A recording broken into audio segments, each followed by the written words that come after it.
you know, I think that what I bring here is like not only the perspective of having gone through the 60s, you know, my context, which I noticed also Peggy had on the website, civil rights movement, the war in Vietnam, the women's movement, and I noticed that Boston University is actually having a conference on the history of the women's movement in the next couple of months, and I thought that's really striking that we're actually now writing our own history. Also drugs, rock and roll, street demonstrations, the fact that, you know, 1968 was a year of lots of change in this world. Every place you went, you know, the Olympics, you know, fights about racism, you know, the beginnings of awareness about sexism, sexual oppression, etc. All that shaped my life, and it left a really indelible print. So that was my political upbringing. I also was raised by a single mother who said, you can do anything you want, life is tough, get on with it, move on, etc. And she was also very much shaped by being Jewish and post-World War II. So you kind of get the picture, tough, feisty mother, kept pushing me on to doing different things, went to college, loved college because I got to do demonstrations, I got to go organize. I went to the University of Wisconsin, I got to sit on the terrace at the University of Wisconsin, which is very beautiful. I said I majored in terrace sitting 101 for a good 2 years, and then I got serious. And those were all exciting times, and I left college, and excuse me, now what? I don't really have a career. I studied American history, which was a great thing to study, but it didn't really give me a job. So I did the thing that a lot of people do. I ended up basically working in a lot of dead-end jobs, and got involved in different political organizations and different things, and I ended up, of all places, in Detroit, in an auto plant. And my mother would always say, what's a nice Jewish girl like you doing working in an auto plant? Well, I got my first real education. This was in the 1970s. There was something called the consent decree, which required heavy industry, like the telephone industry, trucking industry, the steel industry, and the auto industry, jobs that were traditionally non-women's jobs, were forced to open up and do a certain amount of hiring for affirmative action, and I was an affirmative action baby in terms of the auto industry, and I got hired at Chrysler, and I worked at Chrysler, and I actually got my first real lesson in the union, because the reason that you know, the auto industry was a decent place to work, and Detroit was a great place to live in the 1970s, in the 60s and the 50s, where these were good jobs. They provided a good standard of living. They provided a way if you wanted to advance, and it also provided good health care and pension. And that was my first lesson in the labor movement. I don't need to, you know, fast forward Detroit. We can all debate what happened with Detroit, but essentially I learned a lot of things, and I decided and got very excited about being in a union, and got very involved in wanting to become a union organizer. And a union organizer means you go out and you talk to other workers, and you talk about the benefits of the union, and, you know, I can kind of fast forward to all of that. But I feel like what I ended up doing was taking the road less traveled. You know, the famous Robert Frost, you know, 2 roads diverged from the Yellowwood, and I took the one less traveled. I took the one that was not less traveled. It was kind of bumpy, it was uneven, it was uncomfortable, it was, you know, a difficult, challenging road. But I learned a few things. I learned that, first of all, organization in people's lives is really important. I learned the benefit of a union card. LBJ, Lyndon Baines Johnson, said the best anti-poverty program in this country is a union card. And whatever your feelings about unions, I can say for working women, we have advanced because of women, because of unions. Unions, you know, the wage disparity for women does not exist in union contracts. Equal pay for equal work was not just something that came from the federal government. It came because labor unions fought for this, just like we fought for the 8-hour day, the 40-hour work week, which now for many people is the 60-hour work week, but you know, the weekend, etc. So these were all things that we paid for, and I really wanted to kind of get involved in, you know, doing this work for my life. And I ended up with, you know, sort of through many paths coming to the Service Employees International Union, which is a union of 2 million workers now. And my friend Sandy, we also both came out of that. And I live 1199 SCIU. We have 50,000 members in Massachusetts, healthcare workers. They're the people who are often in the shadows. We're home care workers, we're nursing home workers, we're healthcare workers in hospitals, etc.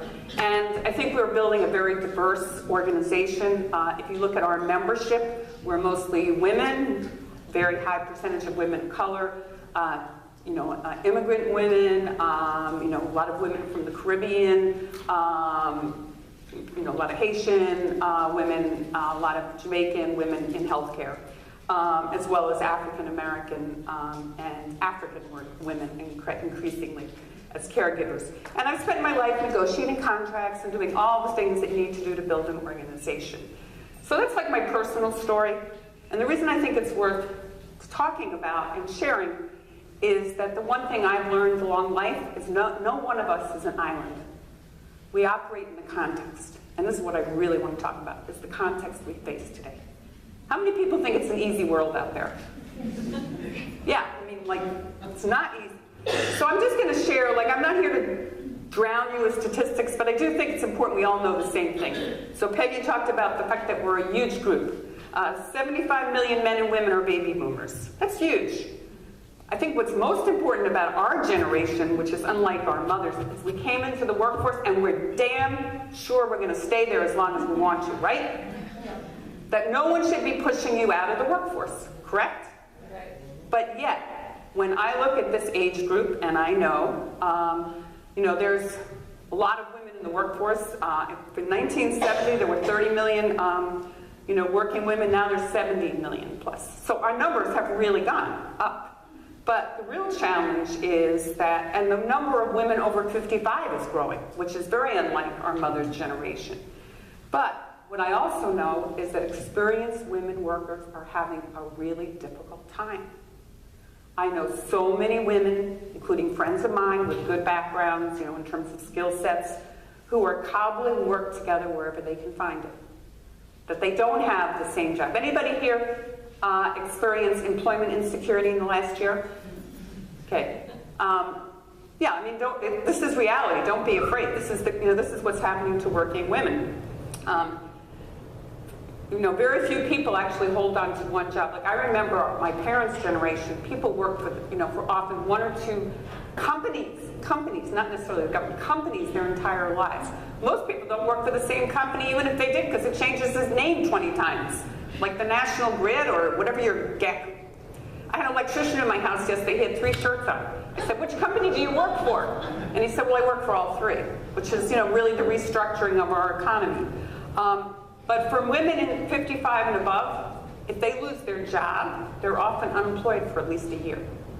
Harder to find a job, less attractive than the person who's 30 years old. We have a lot of employers offering buyouts of older workers. Not because they're generous, because they want to get rid of some person making $75,000 a year and replace you or somebody else making $40,000 a year without benefits. That is what is happening. It's called the restructuring of the workplace. Most women I know want to work after the age of 60 or 65, not because they want to, but because they have to, right? We'll talk about pensions in a second. So we know that the average age of the workforce will continue to climb. We also know that half of unemployed workers over 62 drop out of the workforce. So even if they want to work, they give up. I have a friend who's 62, who's been looking for about a year, and she basically is retired, even though she never chose to, because she can't find a full-time job with benefits. So she went from very good standard of living to kind of eking it out on different part-time jobs. So in many ways, we talk a lot about 60 being the new 40, or whatever year you want to do, but I think the reality is, for working women and women looking for jobs, that 50 has become the new 65 when it comes to finding a job. That it is really hard for older women to find full jobs. So our goal, and one of the things that we want to make sure, is that women can stay in the workforce. That,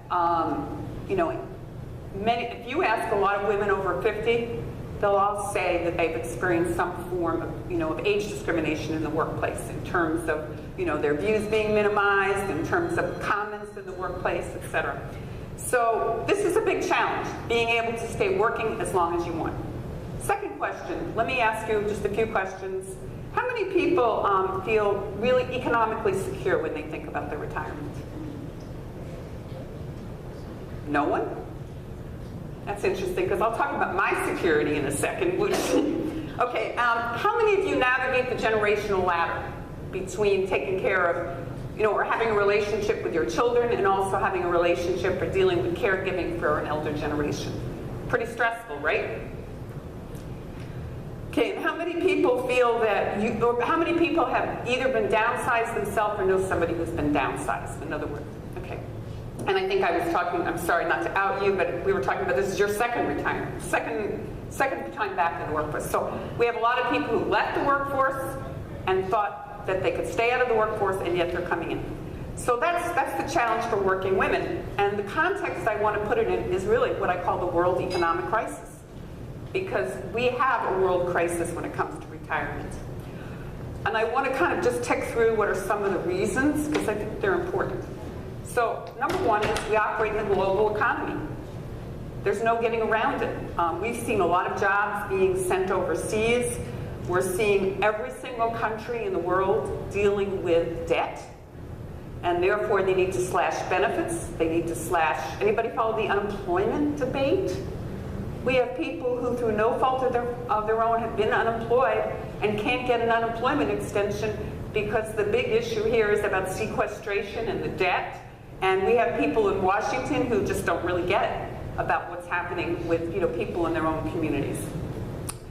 Our country has raised the age for Social Security, and so is every other country doing that, 66, 67, 68 in some modern Western industrial countries. So that's a challenge. Secondly, and this is when there were two people in this room who put their hand up when it says employment, retirement security.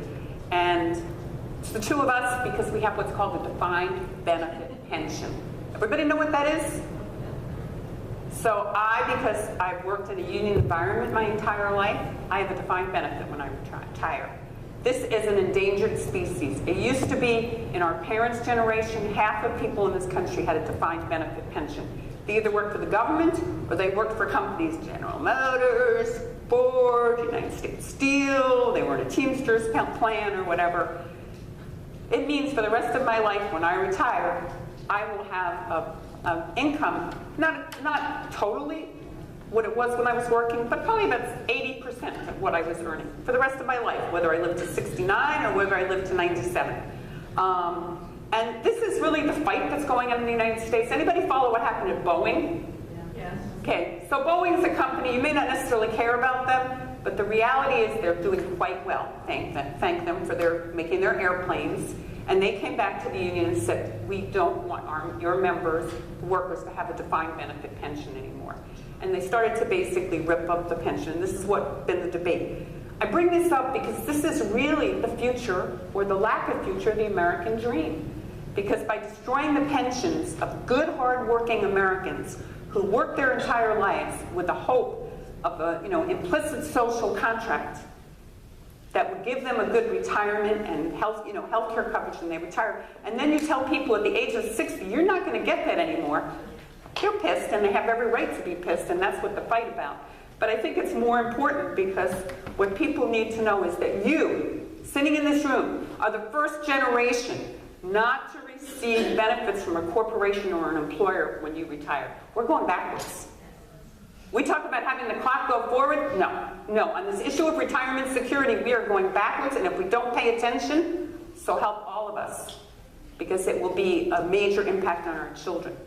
So we have that. We've had the attack on defined benefits. In 1949, 36 million people had a defined benefit. Now, it's 3% of the American workforce, and we get two people sitting in this room. But that's very different from our parents' generation.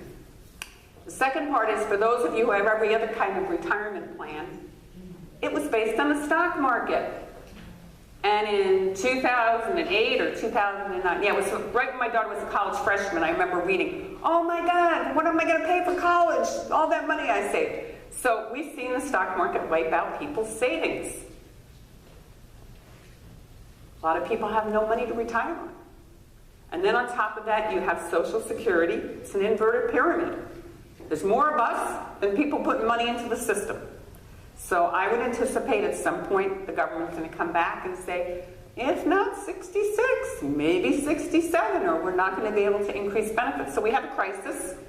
And I asked my daughter, who's 23 years old, I said, Kayla, what should I say about the boomer generation? She said, you're stealing all the money from Social Security. So, you know, I think we can laugh about it. She's 23 years old. She's profound in some ways, and in some ways she's a little off, but I think she reflects what a lot of millennials think in terms of the older generation. Medicare, we know there's problems in the system, and also we have a healthcare system that has not kept pace with what our desires are. Our desires to live at home as long as we wish, and to live in the environment we want.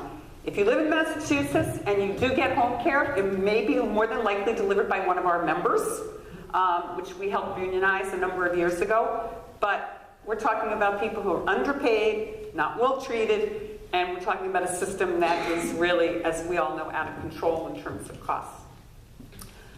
We have a longer lifespan, which we have all talked about. We may live to 85, 90. That's a lot more years to have retirement payment, especially if you only have a limited amount of money.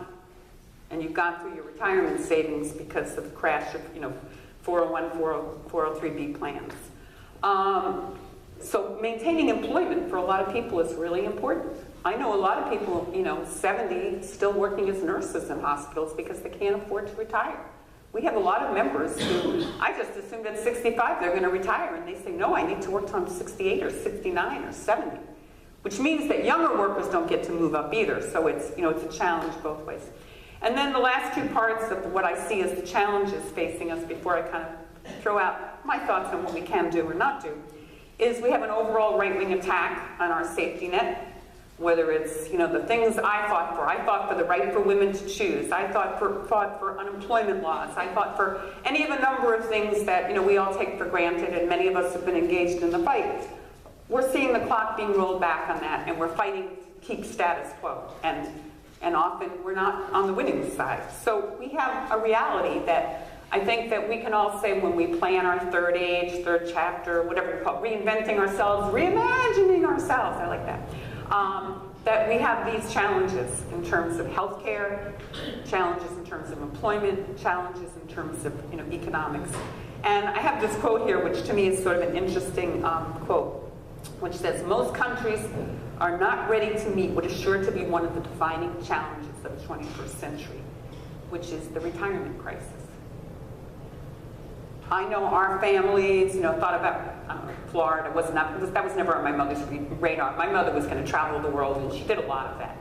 And she could afford to do it because she had, good retirement plan, a good pension. But that's not what most, I think, of our generation is going to end up with, because most people cannot afford, retirement security. And I basically call it, the retirement insecurity crisis. So I just say I want to put this in this context because I don't think you can do all the great planning and reimagining and all these things if you don't have economic security, you don't have healthcare security, and you don't have security of mind, in terms of housing and other things. So it's important to think about and put that context. So what do we do? I mean, is there an answer? And I kind of tried to think about this in the context of this conference because it's not like we all have the same political view or we have the same road to travel down. So I wanted to share just some thoughts because I think, it's important for women to take action and for women to organize and to stand up and be counted.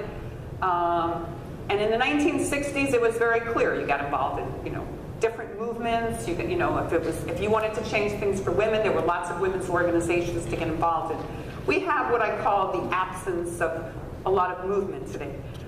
We have different people doing things, women workers organizing. We have the environmental movement. We have movements around women's health care. We have movements around any of a number of things. But there isn't one clear answer. And when I thought about this conference, I thought, well, probably the best thing I can say as a political organizer is to think of a couple of things. To tell one historical story, and then to talk about the trends I see for working women. So my little historical story is a really interesting story, because I just learned this about a month ago. Social Security I grew up thinking it was FDR in his great wisdom that put Social Security together. Well, I actually learned it was totally a grassroots movement. Started by a doctor in California, this guy, Mr. Townsend, I don't really know too much about.